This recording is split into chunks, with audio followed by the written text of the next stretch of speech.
फिर नीचे की लाइन में आप देखें तो यही लिखा हुआ है the groups T here, groups TOI. T means tetrahedral, O for octahedral and I for icosahedral structure. तो यह भी पॉइंट ग्रुप ही हैं, टी टेट्राहेड्रल के लिए यूज करते हैं। और अगर आप मीथेन को अगर एग्जाम्पल मान के चलते हैं या CCl4 को एग्जाम्पल मान के चलते हैं, तो चाहे वो मीथेन हो या CCl4 हो या रेगुलर टेट्राहेड्रल है, माने कोई शेप चेंज नहीं है, वो टेट्राहेड्रल फॉर्म में होगा ही, 109 डिग्री 28 मिनट का एंगल बनेगा ही। तो जब भी रेगुलर जी हेलो कुछ कह रहे थे, आगे बढ़े? यस सर, हाँ जी सर। तो CCl4 की अगर हम बात कर रहे हैं तो 109 डिग्री 28 मिनट है और रेगुलर टेट्राहेड्रल है, तो इसमें कुछ भी नहीं सोचना है, कोई पॉइंट कोई भी C नहीं देखना है, कोई भी D नहीं देखना है, कोई भी सिग्मा H नहीं देखना है, कोई सिग्मा B नहीं दिखना है। इसको सीधे सीधे लिख देना है कि यह पॉइंट ग्रुप TD होगा, capital T and small d, TD। ठीक है, ये सफिक्स फॉर्म में लगाते हैं, सब स्क्रिप्ट फॉर्म में D लगाते हैं। वैसे ही अगर रेगुलर ऑक्टाहेड्रन है, जैसे कि फॉर एग्जांपल XCF6 का स्ट्रक्चर कैसा होता है? जिनान हेक्साफ्लोराइड ऑक्टाहेड्रल। डिस्टॉर्टेड ऑक्टाहेड्रल, क्योंकि वहां पे एक लोन पेयर इलेक्ट्रॉन प्रेजेंट होता है। ठीक है, प्रेजेंट रहता है जी जी जिनान पे। तो ये सभी फ्लोरीन सभी अपने अपने अरेंजमेंट पे होते हैं, यहाँ पे लोन पे ऑफ इलेक्ट्रॉन हो जाता है, तो इसकी वजह से डिस्टॉर्ट हो जाता है, थोड़ा बॉन्डिंग चेंज होती है। फिर भी इसको हम ऑक्टाहेड्रल मान के चलते हैं, और इस केस में जो इसका जो कॉन्फ़िगरेशन आएगा हमारा क्या होगा, OH। अगर कोई भी रेगुलर ऑक्टाहेड्रन है तो उसके लिए हम पॉइंट ग्रुप जो डिसाइड करते हैं वो OH खैर, तो हर पॉइंट को डिस्कस किया गया। अब नीचे चलते हैं नेक्स्ट स्लाइड पे। ये कुछ एग्जांपल्स दिए हुए हैं, उसमें भी C1 C2 का जिक्र किया गया है। तो थोड़ा सा कॉम्प्लेक्स टाइप के स्ट्रक्चर हैं, और जब भी इसमें एक चीज और आपको बता दें, एक ऑब्जेक्टिव क्वेश्चन और छुपा हुआ है, जो JRF वगैरह निकाल चुके हैं, नेट निकाल चुके हैं, तो उनके लिए तो अच्छी बात है, बधाई के पात्र हैं। जो तैयारी कर रहे होंगे उनके लिए इसमें ऑब्जेक्टिव क्वेश्चन, कि जब आपको कुछ भी समझ में ना आए, किसी भी मॉलिक्यूल की सिमेट्री ना समझ में आए, ठीक है, जैसे हम बात करते हैं DNA की, तो DNA का शेप तो दिमाग में घूम ही जाता है कि DNA का शेप कैसा है, ठीक है, कैसे हेलिकल स्ट्रक्चर बने हुए हैं, कैसे उसमें बॉन्ड एंड न्यूक्लियोटाइड्स वगैरह के बीच में। जब नहीं समझ में आता है, बहुत ही कॉम्प्लिकेटेड है, तो उसको आंख बंद करके ये कहिए कि यहाँ पर सिर्फ आइडेंटिटी है। ठीक है, मीन्स वहां पे जो पॉइंट ग्रुप हमारा है वह केवल E है, आइडेंटिटी E और I।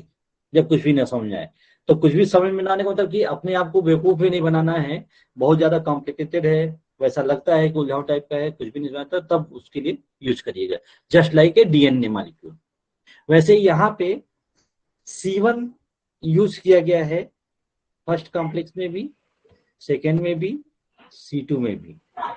इसको 1 बाय 1 डिस्कस करने में बहुत टाइम लगेगा, क्योंकि आपको इसमें हमको प्लेन भी दिखाना पड़ेगा, एंगल भी, एक्सिस ऑफ सिमेट्री भी दिखानी पड़ेगी, सब कुछ बताना पड़ेगा। तो एक फॉर एग्जांपल दिया हुआ है कि इसको आप देखिए और थोड़ा समझिए। जैसे कि नीचे के जो मॉलिक्यूल है हमारे, this is the C3, this is the D3। और D3 होने का मतलब ये है, यह साइन है, सिंबल है, कि जो हमारा ये जो पूरा का पूरा कॉम्प्लेक्स है वह एक प्लेन में, मीन्स यहाँ पे एक हॉरिजॉन्टल प्लेन है ही है।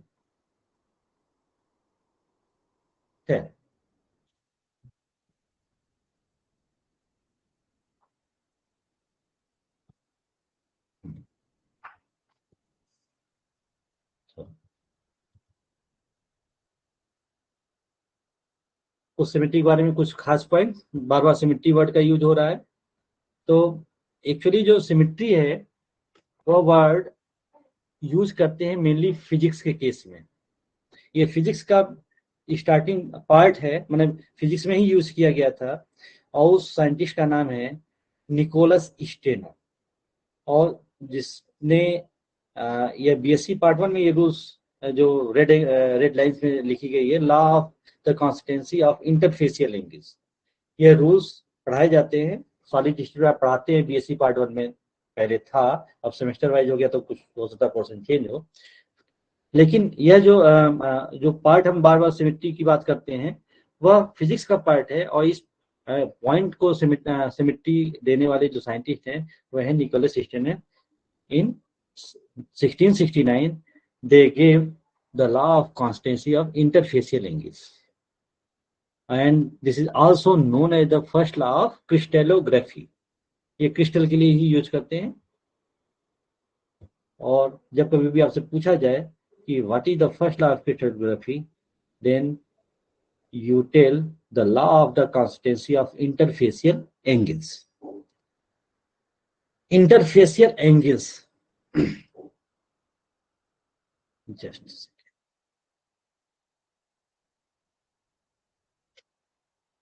कभी कभी कर्सर नहीं काम कर रहा है। इसमें बहुत सारे लोग हैं। हरदेश जी, आप ही सामने दिख गए, आवाज आई? जी सर। ठीक। तो इंटरफेसियल एंगल्स क्या चीज है?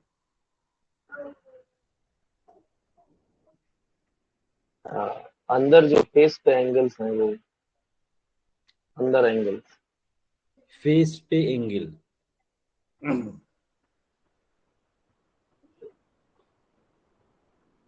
ब्रजेश नैनवी भी हैं। हाँ ब्रजेश नैनवी जी, ब्रजेश नैनवी जी नहीं है, चलिए कोई बात नहीं। Disha ji, Disha Singh. Yes sir. Interfacial angles क्या चीज है? दो फेसेस के बीच में जो एंगल बनता है उसे इंटरफेसियल। ओके, ठीक, बहुत अच्छा, बहुत ही मामूली चीजें हैं ये, तो इसमें कोई ज्यादा सोचने का नहीं है। तो ठीक है, यहाँ पे जो हमारी जो ये हेक्सागोनल टाइप का है, जो हमने पार्ट ले रखा है, मॉलिक्यूल ले रखा है, तो उसका एक फेस है। यह फेस और इस फेस के बीच में जो एंगल है, that is known as the interfacial angles, means angle between the two faces in a crystal. माने एक ही क्रिस्टल की बात करते हैं, उस पर्टिकुलर क्रिस्टल में जो हमारा जो स्मॉलेस्ट यूनिट है, जो अच्छा किसी भी आलोक कुमार है?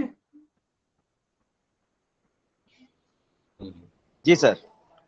हाँ आलोक जी, जी अभी देखिए मैंने क्या पूछा था, भूल गया मैं। बताइए सर। अरे मैं क्वेश्चन ही भूल गया, एक second. Smallest unit of crystal. क्या पूछा? Smallest unit of crystal. हाँ, very good. Alok ji, what ji is sir. Smallest unit of crystal, क्या होता है? Smallest unit of crystal sir ध्यान नहीं आ रहा सर।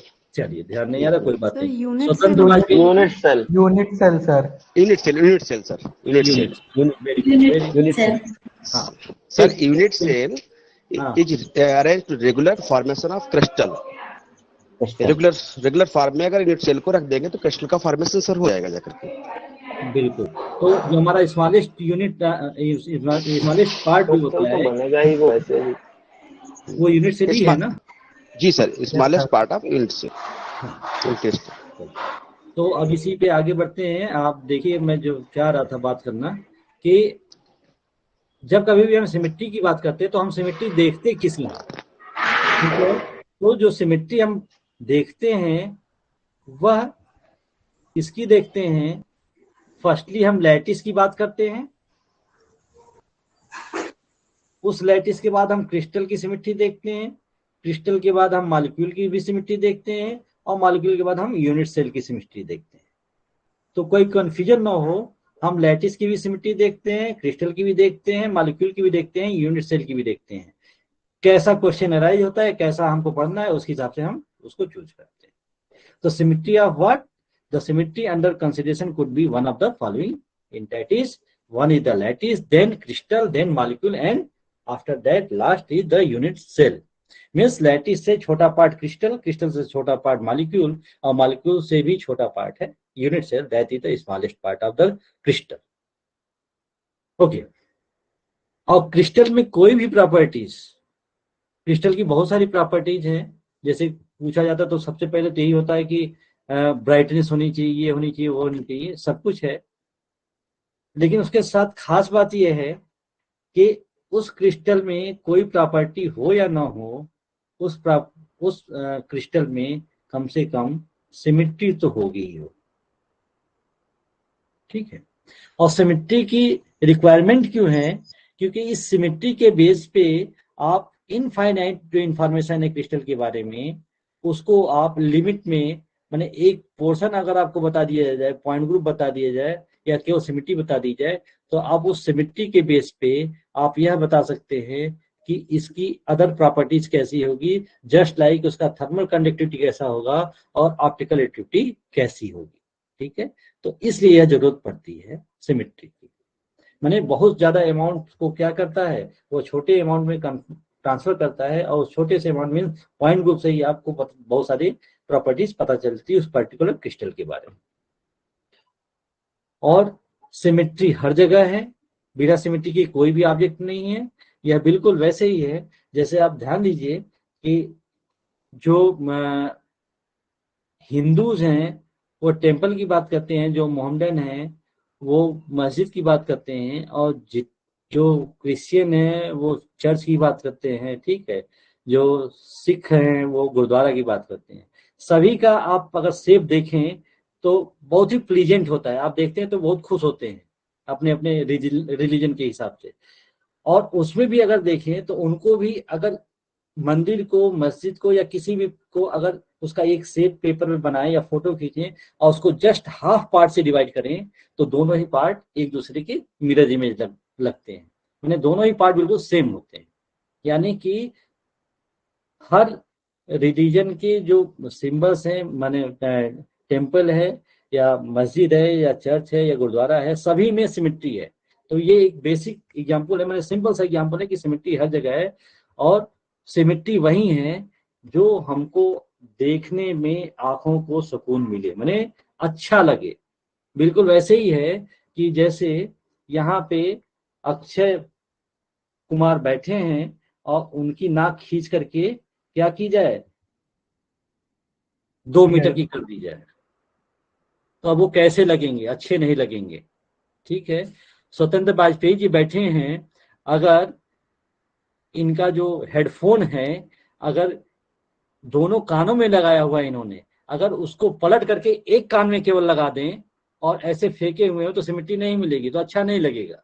ठीक है, तो यही है कि सिमेट्री से खूबसूरती बढ़ती है, अगर सिमेट्री है तो उसमें खूबसूरती बढ़ती है। ठीक है, खैर हमारा आधे शरीर के सिमेट्रिकल होता है। बिल्कुल होता है, लेकिन कोई जरूरी नहीं है। ये जरूरी अगर कोई दिव्यांग है वो नहीं हो सकता है। हाँ बिल्कुल नहीं हो सकता। हाँ तो बिल्कुल ठीक है कि हमने सर किसी का, हाँ शरीर के आधे पार्ट को हम बांट दें, एक लाइन खींचे तो दोनों ही एक दूसरे के मिरर इमेज होंगे। और आपको पता होगा कि आपका जो कहने के लिए है कि सिमेट्री है दोनों में, ठीक है, लेकिन दाएं हाथ और बाएं हाथ में भी डिफरेंस होता है। ठीक है, हाँ, तो हर चीज में, लेकिन उसको हम मान कर चलते हैं, लेट अस कंसीडर, मानने पे पूरी दुनिया चल रही है, सारे सब्जेक्ट। ठीक है ना, तो वही आ जाती है मैथमेटिक्स तो पूरी मानने से। हाँ, तो लेट अस कंसीडर माने मैथ हर जगह अप्लाई हो जाता है। खैर मान सकते हैं सर, लेकिन ऐसा हो नहीं सकता है। हो नहीं सकता है, तो मान किसी का एक हाथ ना हो तो, हाँ ना हो तो वही है कि मतलब मानने पे दुनिया चल रही। ठीक है, ये बात नहीं, समझाने के लिए एग्जाम्पल लेने पड़ते हैं और सीधे साधारण एग्जाम्पल